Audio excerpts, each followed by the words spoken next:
विकटोत्कटसुन्दरदन्तिमुखं भुजगेन्द्रसुसर्पगदाभरणं गजनीलगजेन्द्रगणाधिपतिं प्रणतोऽस्मि विनायकहस्तिमुखम्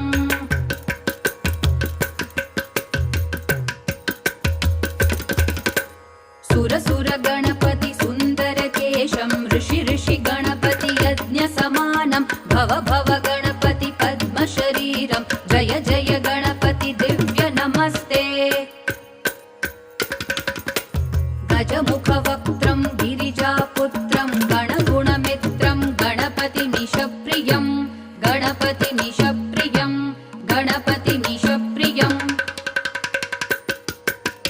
करधृतपरशुं कङ्कणपाणिं कबलितपद्मरुचिं